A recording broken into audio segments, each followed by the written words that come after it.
President travels internationally, the mission remains the same.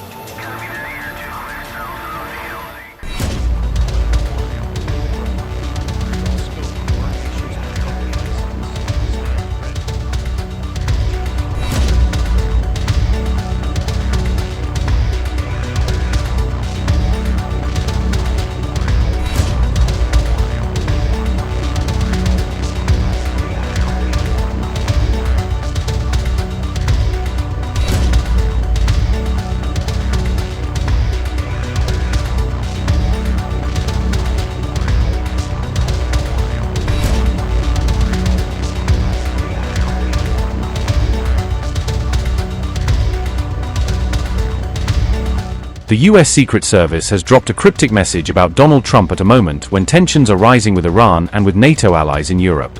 In a video posted on X, the Secret Service delivered a strong, unmistakable message about protecting President Trump under any circumstances.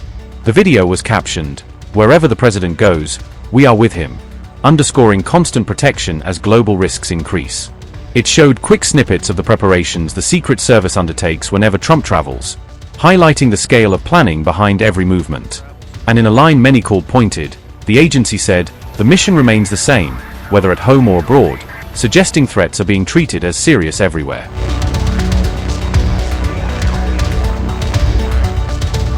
The post comes just days after Iran's president warned the United States about the risk of a full-fledged war, sharply escalating the language from Tehran. On January 18th, President Masoud Pezeshkian said any attack on Supreme Leader Ayatollah Khamenei would trigger major fallout, framing it as a red line. Pezeshkian also argued that crippling sanctions are main reason behind Iran's economic woes, blaming Washington and its partners for long-term hardship. Pezeshkian said that if Iranians are facing hardship in their daily lives, one major reason is what he called long-standing enmity and inhumane sanctions by the US and its allies. He warned that any aggression against Iran's supreme leader would amount to an all-out war against the Iranian nation, elevating the stakes of any US strike. Even Supreme Leader Khamenei has reportedly held Trump personally responsible for the violent protests in Iran, linking unrest to foreign interference narratives. Trump previously threatened military strikes on Iran over its crackdown on protesters, using force warnings as leverage against Tehran's security response. But reports say the US president delayed action at the request of Israel's Prime Minister Netanyahu, reflecting Israeli concerns about timing and retaliation. Strikes were also reportedly delayed after Iran warned Arab allies that US military bases could be targeted, raising the cost of intervention across the Gulf.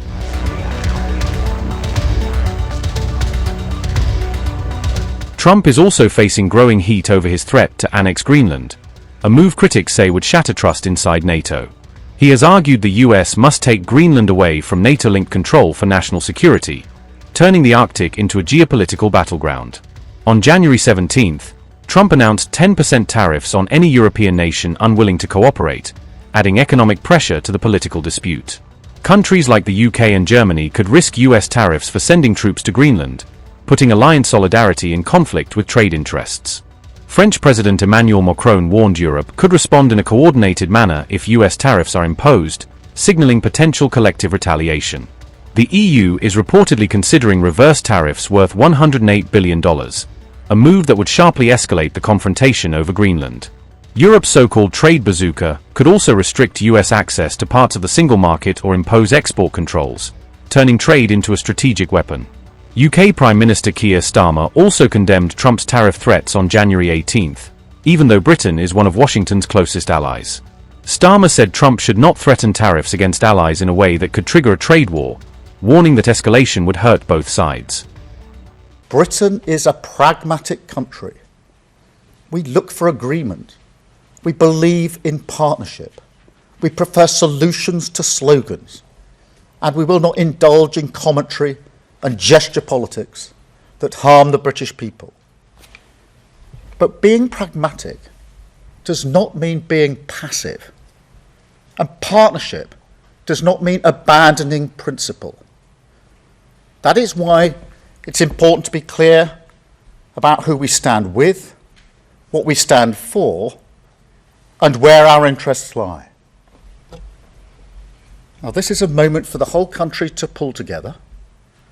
So I warmly welcome the support we've had with regards to Greenland and the proposed tariffs. from the leader of the opposition. I thank her for her support. And firstly, to underscore your point, this has been very badly received across the United Kingdom.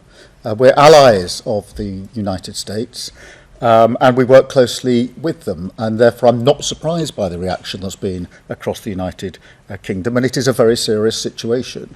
Our job is to ensure that we find a way forward consistent with our principles and our values and consistent with our national interest. And the US remains a close ally on defence, on security and on intelligence, on nuclear capability. We work very closely with the United States, and we must never lose sight of our national interest in that. But we must stand up for our values. We must be clear about the principles that we are applying here, and we'll continue to do so.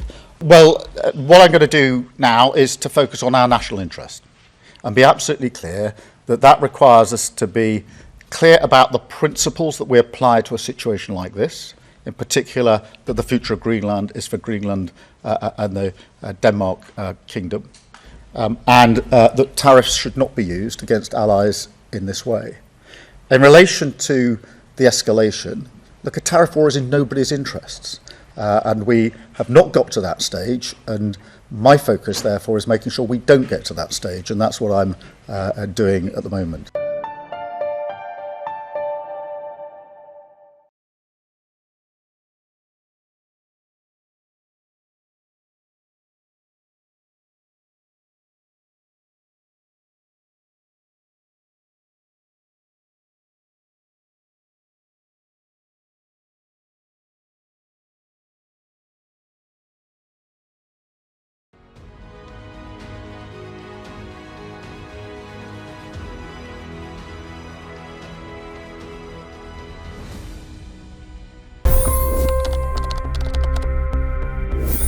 $25 crore गरीब गरीबी को परास्त करके बाहर निकले।